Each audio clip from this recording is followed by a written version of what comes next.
നമസ്കാരം. എല്ലാ പ്രിയപ്പെട്ട കൂട്ടുകാർക്കും ഫാസിസ് അക്കാഡമിയുടെ ഇന്നത്തെ ക്ലാസ്സിലേക്ക് ഹാർദമായ സ്വാഗതം. നമ്മളിന്ന് പഠിക്കുന്നത് സബ് ഇൻസ്പെക്ടർ പരീക്ഷയുടെ മെയിൻസിൻ്റെ സ്പെഷ്യൽ ടോപ്പിക്കിൽ നിന്നുള്ള ഹ്യൂമൻ സൈക്കോളജി എന്ന് പറയുന്ന മേഖലയെക്കുറിച്ചാണ് നമ്മൾ പഠിക്കുന്നത്. കഴിഞ്ഞ ക്ലാസ്സിൽ നമ്മൾ പഠിച്ചിരുന്നത് ബേസിക്സ് ഓഫ് ഹ്യൂമൻ സൈക്കോളജിയിലെ സൈക്കോ അനലിറ്റിക് അപ്രോച്ച് എന്ന് പറയുന്ന മനോവിശ്ലേഷണ തലങ്ങളെക്കുറിച്ചാണ് നമ്മൾ നോക്കിക്കൊണ്ടിരുന്നത്. അതിൽ തന്നെ നോക്കിയത് എന്താണ്? തിയറി ഓഫ് പേഴ്സണാലിറ്റി ഡൈനാമിക്സ് എന്ന് പറയുന്നതാണ്. ഇന്ന് നോക്കാൻ പോകുന്നത് എന്താണ്? സ്ട്രക്ചർ ഓഫ് പേഴ്സണാലിറ്റിയാണ്. ഒരു വ്യക്തിത്വത്തിൻ്റെ വിവിധ ഘടനകളെക്കുറിച്ചാണ് നോക്കാൻ പോകുന്നത്. അതിനുശേഷം പഠിക്കുന്നത് theory of psycho sexual development ആണ്. അപ്പോൾ സബ് ഇൻസ്പെക്ടറുടെ പരീക്ഷാ തീയതി വന്നിരിക്കുന്നതൊക്കെ നമുക്കറിയാം അല്ലേ? ഏകദേശം അത് ഏത് മാസത്തിലാണ്? സെപ്റ്റംബർ മാസത്തിലാണ് നടത്തപ്പെടുന്നത്. അപ്പോൾ നമ്മുടെ ക്ലാസ് എന്ന് പറയുന്നത് നമുക്ക് ഓഗസ്റ്റ് 31 മുൻപായിട്ട് നമുക്ക് കംപ്ലീറ്റ് ചെയ്യുക. അപ്പോൾ ഏകദേശം നമുക്ക് മുന്നിലുള്ള 2 മാസങ്ങളാണ് ജൂലൈ, ഓഗസ്റ്റ്, ഇങ്ങനെയുള്ള 2 മാസങ്ങളുണ്ട്.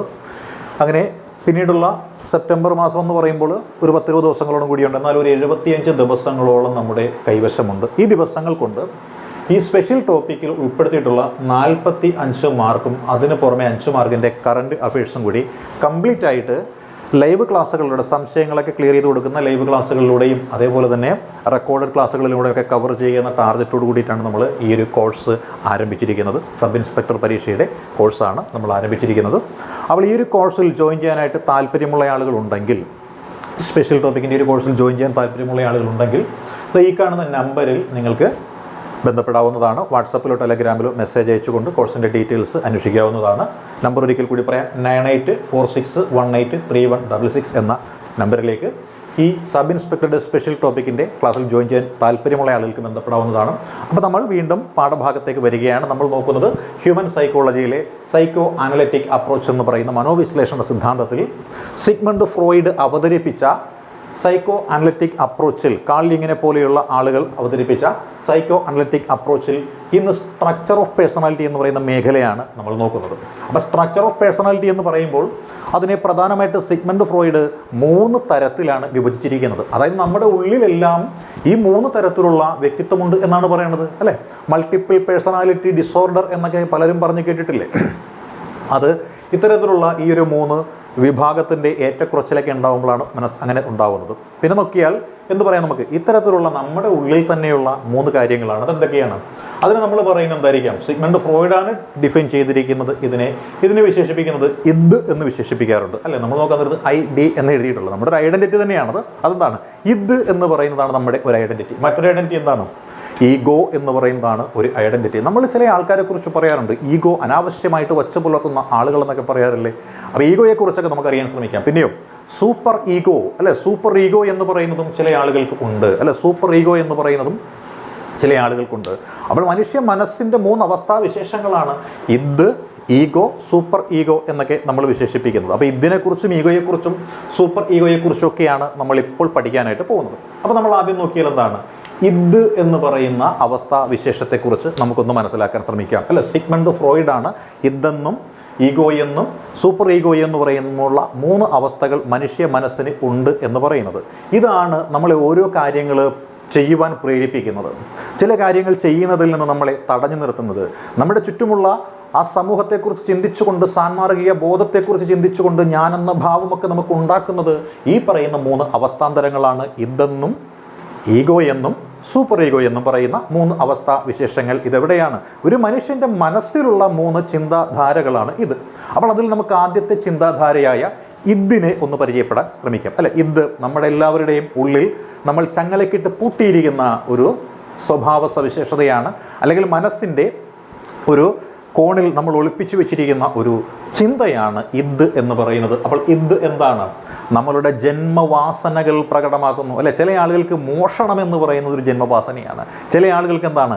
ആക്രമണം എന്ന് പറയുന്നത് ഒരു ജന്മവാസനയാണ് അല്ലെ? അപ്പോൾ നമ്മുടെ ഉള്ളിൻ്റെ ഉള്ളിൽ ചില ജന്മവാസനകളൊക്കെ ഒളിഞ്ഞു കിടപ്പുണ്ട് അല്ലെ? അത് എന്താണ്?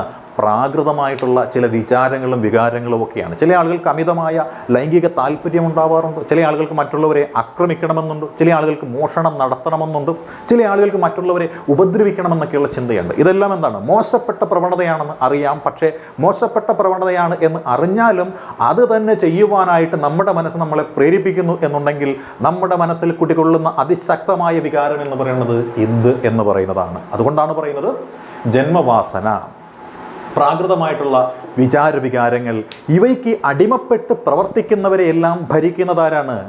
ഇന്ദ് എന്ന് പറയുന്നതാണ്. ഇതിനൊരു ഈവിൾ, ഒരു ചെകുത്താൻ, ഒരു പൈശാചിക ശക്തിയോടാണ് ഉപമിച്ചിരിക്കുന്നത്. കാരണം എന്താണ്?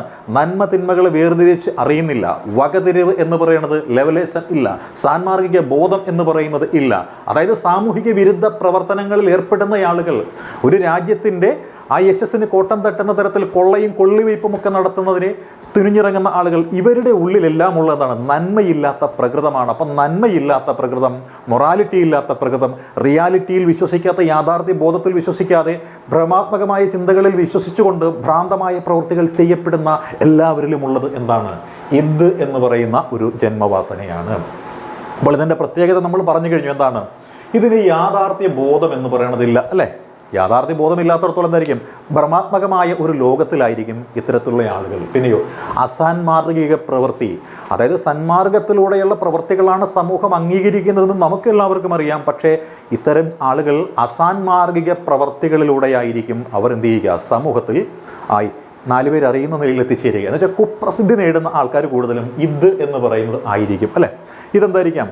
ഇവർക്ക് ഏതെങ്കിലും ഒരു ഘട്ടത്തിൽ വരുന്നതല്ല, ഇവരുടെ ജന്മവാസനയാണെന്ന് പറഞ്ഞല്ലോ. അപ്പം ജനനം മുതലുള്ള കാലഘട്ടത്തിൽ ഒരു വ്യക്തിയുടെ ഉള്ളിൽ ഇന്ദ് എന്ന് പറയുന്നത് ഉറങ്ങിക്കിടപ്പുണ്ട് എന്ന് നമ്മൾ മനസ്സിലാക്കുക.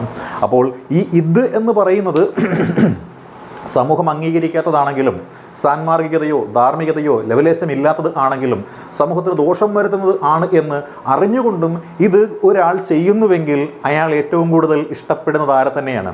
അവനവനെ തന്നെയാണ്. അവനവൻ്റെ സുഖം മാത്രം തേടുന്ന, അവനവൻ്റെ സുഖ സന്തോഷ താല്പര്യങ്ങൾക്ക് മാത്രം എന്തും ചെയ്യാൻ മടിക്കാത്ത തരത്തിലുള്ള ആളുകളാണ് ഇവർ. അതുകൊണ്ട് തന്നെ ഇവർ വിളിക്കുന്ന എന്തായിരിക്കാം? പ്ലഷർ സീക്കിംഗ് പീപ്പിൾ, അഥവാ പ്രിൻസിപ്പിൾ ഓഫ് പ്ലഷർ എന്നതിൻ്റെ അടിസ്ഥാനത്തിൽ ജീവിക്കുന്ന വ്യക്തികളായിട്ടാണ് ഇന്ദ് എന്ന അവസ്ഥയിൽ ജീവിക്കുന്നവരെ പറയുന്നത്. അതായത് സുഖതത്വം എന്നാണ് ഇവർ വിശേഷിപ്പിക്കുന്നത്. സുഖതത്വം. ഇതിൽ കൂടുതലുമുള്ളത് എന്താണ്? ഒരു നമ്മൾ പറഞ്ഞു കഴിഞ്ഞാൽ ഫ്രോയിഡ് ലിബിഡോ എന്ന് വിശേഷിപ്പിക്കുന്ന ഒരു അവസ്ഥാവിശേഷമാണ്. ഫ്രോയിഡ് ലിബിഡോ എന്ന് വെച്ചാൽ എന്തായിരിക്കും? അമിതമായ ഒരു ലൈംഗിക തൃഷ്ണയാണ് ഇത്. അമിതമായൊരു ലൈംഗിക തൃഷ്ണയാണ്. ഇത് വന്നു കഴിയുമ്പോൾ എന്താണ്? ഏത് വിധേനയും ഇവർക്ക് ഇവരുടെ ആവശ്യങ്ങൾ സാധൂകരിക്കുകയാണ്. അപ്പോൾ അവിടെ എന്തായിരിക്കാം? ഇത്തരത്തിലുള്ള ഈ ലിബിഡോയെ എന്താണ്? 2ആയിട്ടാണ് തരംതിരിച്ചിരിക്കുന്നത്. ഈ തരത്തിലുള്ള ആ അമിതമായ ലൈംഗിക വികാരങ്ങളൊക്കെ വരുന്ന തരത്തിലുള്ള, അത് സ്വന്തം സുഖം തേടണമെന്ന തരത്തിലുള്ള ആ ചിന്താഗതിയെ 2ആയിട്ടാണ് തരംതിരിച്ചിരിക്കുന്നത്. ഒന്ന് ഇറോസ് എന്ന്, എറോസ് അല്ലേ? രണ്ടാമത്തതിനെ തനാറ്റോസ് എന്നും പറയുന്നു. എറോസ് എന്നും തനാറ്റോസ് എന്നും പറയുന്ന 2 ഭാഗങ്ങളായിട്ടാണ് ലിബിഡോയെ തരംതിരിച്ചിരിക്കുന്നത്. ലൈംഗിക തൃഷ്ണയെ, അതായത് ലിബിഡോ എന്ന് പറഞ്ഞു കഴിഞ്ഞാൽ അതിനെ 2ആക്കി വെച്ചിരിക്കുന്ന 2 ഭാഗങ്ങളുള്ളത്. ഒന്ന് എറോസ് എന്ന് വെച്ചാൽ എന്താണ്? ലൈംഗികതയാണ്. തനാറ്റോസ് ഉണ്ട്. തനാറ്റോസ് എന്താണ്? ആക്രമണവാസനയാണ്. ഒരു വ്യക്തിയിൽ എറോസ് ആണ് കൂടുതലുള്ളതെങ്കിൽ അയാളിൽ ലൈംഗിക വാസനകളായിരിക്കും കൂടുതലുണ്ടായിരിക്കുക. തനാറ്റോസ് ആണ് കൂടുതലുള്ളെങ്കിലോ അക്രമവാസനയായിരിക്കും അയാളിൽ ഉണ്ടാവുക. ഇനി ഇത് രണ്ടും കൂടി ഒത്തിണങ്ങിയ ആളാണെന്നുണ്ടെങ്കിലോ ഇങ്ങനെയുള്ള ആൾക്കാരായിരിക്കാം അതേപോലെ ബലാത്കാരമായിട്ട് പല കാര്യങ്ങളൊക്കെ ചെയ്യുന്ന തരത്തിലേക്ക് മാറ്റപ്പെടുന്നത്. അപ്പോൾ നമ്മൾ നോക്കിയാൽ സുഖതത്വം അഥവാ പ്രിൻസിപ്പിൾ ഓഫ് പ്ലഷറിനെ അടിസ്ഥാനപ്പെടുത്തിയിട്ടാണ് ഇവർ ജീവിക്കുന്നത്, അല്ലേ? ഇവർക്കുള്ളത് എന്താണ്? ഇവരുടെ മനസ്സിലൊരു പെട്ടെന്നൊരാഗ്രഹം വന്നു കഴിഞ്ഞാൽ ആ നിമിഷം അവർക്കത് സാധിക്കണം, അല്ലേ? അതിനു വേണ്ടി കാത്തിരിക്കുവാനോ ക്ഷമിക്കുവാനോ ഉള്ള കഴിവൊന്നും അവർക്കില്ല. ഇപ്പോൾ വഴിയെ കൂടി പോകുന്ന ഒരാളുടെ കയ്യിലൊരു എന്തെങ്കിലും ഒരു സംഭവം കണ്ടു, അല്ലെ? സ്വർണ്ണമോ സംഭവമോ കണ്ടു, എന്ത് ചെയ്യുന്നു?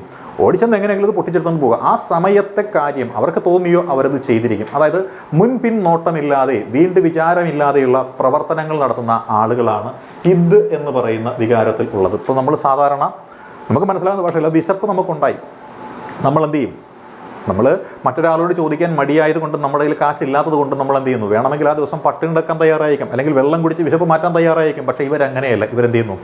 ഇവർ വേണമെങ്കിൽ ആരുടെയെങ്കിലും അടുക്കളയിൽ കയറിയിട്ട് അവരറിയാതെ ഭക്ഷണം എടുത്ത് കഴിച്ചെന്നിരിക്കുന്നു.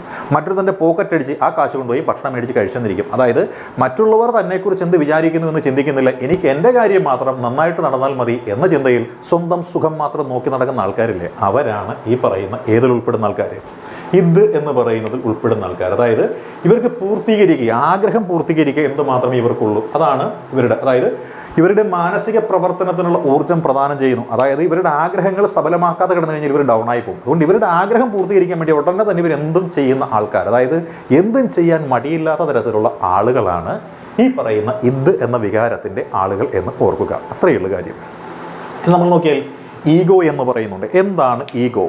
ഈഗോ എന്ന് പറഞ്ഞു കഴിഞ്ഞാൽ അതിന് നമ്മൾ അഹം എന്നാണ് വിശേഷിപ്പിക്കുന്നത്. അഹം. ഈഗോ എന്താണ്? അഹം. ഞാൻ എന്നൊരു ഭാവം നമുക്ക് വരും. അയ്യേ, മറ്റുള്ളവർ എന്നെക്കുറിച്ച് എന്ത് വിചാരിക്കും, അല്ലേ? ഞാൻ അങ്ങനെ ചെയ്തു എന്ന് പറഞ്ഞു കഴിഞ്ഞാൽ എടാ അതെനിക്ക് മോശമല്ലേ, എൻ്റെ കുടുംബത്തിന് മോശമല്ലേ, എൻ്റെ സ്ഥാനത്തിന് മോശമല്ലേ, എന്നെ സമൂഹം അങ്ങനെ കണക്കാക്കില്ലേ എന്ന ഒരു കയറ് ഇവരുടെ കഴുത്തിൽ കുടുങ്ങി കിടക്കുകയാണ്. അതുകൊണ്ടാണ് എന്ത് കാര്യം ചെയ്യുമ്പോൾ എന്തായിരിക്കും ഇവർ അയ്യോ എന്നെക്കുറിച്ച് അങ്ങനെ കരുതില്ലേ എന്നൊരു ചിന്ത ഇവരുടെ ഉള്ളിലുണ്ടാകും. അതായത് ഇവർ ചിന്തിക്കും എനിക്ക് വിശക്കുന്നു, ഞാൻ ആ വീട്ടിൽ കയറി ഭക്ഷണം എടുത്ത് കഴിച്ചാൽ അയ്യോ ഞാൻ കട്ടു തിന്നു എന്നവർ പറയില്ലേ, അല്ലെങ്കിൽ ഞാൻ ആരുടെയെങ്കിലും പോക്കറ്റിൽ നിന്ന് പൈസ എടുത്ത് കഴിഞ്ഞാൽ അവൻ കള്ളനാണ് എന്ന ആളുകൾ പറയില്ലേ. അങ്ങനെ എന്നെക്കുറിച്ച് മറ്റുള്ളവർ എന്ത് പറയുന്നു എന്ന് യാഥാർത്ഥ്യ ബോധത്തോടുകൂടി ചിന്തിക്കുമ്പോഴതായിരിക്കും ഇവർ നേരത്തെ പറഞ്ഞ ആഗ്രഹ പൂർത്തീകരണം എന്നുള്ളത് ഒഴിവാക്കിയിട്ട് മറ്റുള്ളവർ എന്നെക്കുറിച്ച് എങ്ങനെയെങ്കിലും നല്ലത് തന്നെ പറയട്ടെ, ഞാൻ എന്നെ തന്നെ സ്വയം അടക്കി നിർത്താം എന്ന് പറഞ്ഞുകൊണ്ട് നിയന്ത്രണ ശക്തിയുള്ള ആളുകൾ, അവരാണ് ഈ പറയുന്ന അഹം എന്ന ഭാവമുള്ളത്. അതായത് നമ്മുടെ ഉള്ളിലെ ചെകുത്താനായ ഇതിനെ ചങ്ങലയ്ക്ക് ഇടുവാൻ പര്യാപ്തമായ ഒരു വികാരമാണ് ഏതെന്ന് പറയുന്നത് ഈഗോ എന്ന് പറയുന്നത്. അപ്പം ഇതിനെ നിയന്ത്രിക്കുന്നവനാണ് ഈഗോ എന്ന് പറയുന്നത്. ഇങ്ങനെ നിയന്ത്രിക്കാൻ സാധിക്കുന്നത് എന്തുകൊണ്ടാണ്? യാഥാർത്ഥ്യബോധമുള്ളത് കൊണ്ടാണ്. അതുകൊണ്ട് തന്നെ പ്രിൻസിപ്പിൾ ഓഫ് പ്ലഷറിൽ അടിസ്ഥാനമായ ഇതിനെ നിയന്ത്രിക്കുന്നവൻ ആണ് ഈഗോ ആയതുകൊണ്ട് ഈഗോയെ വിശേഷിപ്പിക്കുന്ന പേരാണ് ദ പ്രിൻസിപ്പിൾ ഓഫ് റിയാലിറ്റി എന്ന് വിശേഷിപ്പിക്കുന്നത്. Principle of reality. ആരാണ് പ്രിൻസിപ്പിൾ ഓഫ് റിയാലിറ്റി? അത് നമ്മുടെ ഈഗോയാണ്. അതായത് ശരി തെറ്റുകളെ വേർതിരിച്ച് അറിയുവാനായിട്ട് ആര് സഹായിക്കുന്നു? നമ്മുടെ ഈഗോ സഹായിക്കുന്നു, അല്ലേ? അതേപോലെ പ്രായോഗിക തത്വങ്ങളിൽ ഇപ്പോൾ ഇത് സംഭവിച്ചാൽ എൻ്റെ തീരുമാനം, ഞാൻ ഇങ്ങനൊരു തീരുമാനം എടുത്തു കഴിഞ്ഞാൽ സമൂഹം എന്നെ കുറ്റക്കാരനാക്കില്ലേ, സമൂഹം എന്നെ മോശക്കാരനാക്കില്ലേ, അങ്ങനെയൊക്കെ യാഥാർത്ഥ്യ ബോധത്തോടു കൂടിയിട്ട് പ്രായോഗിക തത്വങ്ങളിൽ അധിഷ്ഠിതമായിട്ടൊക്കെ തീരുമാനമെടുക്കുവാനായിട്ട് ഒരു വ്യക്തിയെ പ്രാപ്തമാക്കുന്ന ഘടകമാണ് ഏതെന്ന് പറയുന്നത് ഈഗോ എന്ന് പറയുന്ന ഘടകം.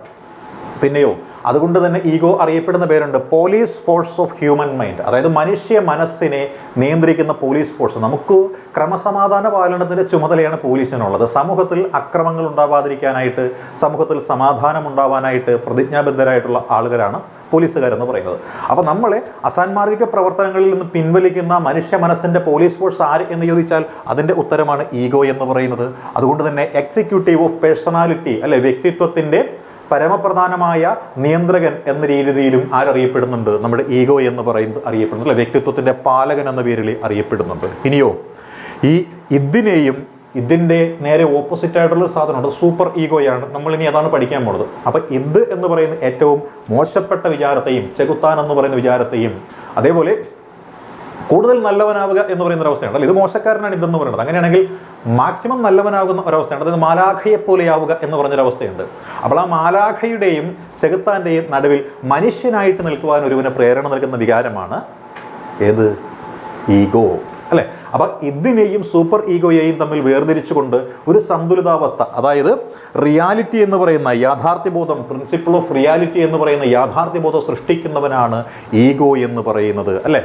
ഈ ഇത് എന്ന് പറയുന്നത് കടിഞ്ഞാണില്ലാത്ത ഒരു കുതിരയോടാണ് ഉപമിക്കുന്നത് എന്നുണ്ടെങ്കിൽ, ഇതെന്ന് വെച്ചാൽ കടിഞ്ഞാണില്ലാത്ത കുതിരയാണ്, എങ്ങോട്ട് വേണമെങ്കിലും അതോടും, നിയന്ത്രണം വിട്ടോടുന്ന സാധനമാണ് ഏത്? ഇത് എന്ന് പറയുന്നതെങ്കിൽ ആ ഇതിനെ നിയന്ത്രിക്കുന്ന സമർത്ഥനായ ഒരു കുതിരക്കാരൻ്റെ റോൾ ചെയ്യുന്നവനാണ് ആര്?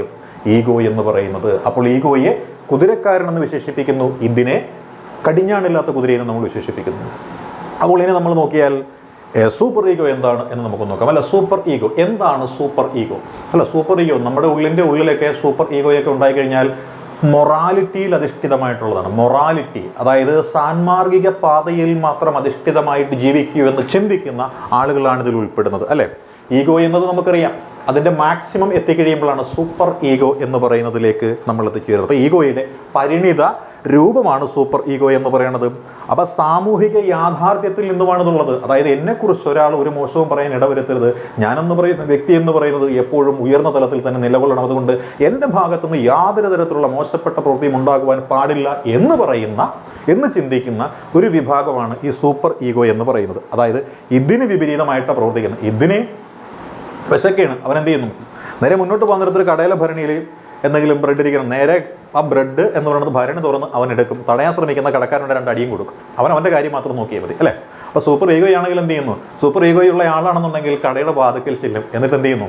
വളരെ മാന്യതയോടുകൂടി ഭവ്യന് ചേട്ടാ ഈ ബ്രെഡിന് എന്താണ് വില അല്ലേ, ഇതാ പൈസ, എനിക്ക് ഇത്രയും ബ്രെഡ് തരൂ എന്ന് പറഞ്ഞുകൊണ്ട് നിന്നും മാന്യതയോട് ചോദിക്കുന്നത്. എന്നിട്ട് കടക്കാരൻ്റെ വിശേഷം ചോദിക്കും. ചേട്ടാ ഇന്ന് കച്ചവടമൊക്കെ നന്നായിട്ട് നടന്നോ, ചേട്ടന് സുഖമാണോ, അങ്ങനെയുള്ള വിശേഷങ്ങളൊക്കെ ചോദിച്ചു പോകുന്ന തരത്തിലുള്ള ആൾക്കാരുണ്ടല്ലോ.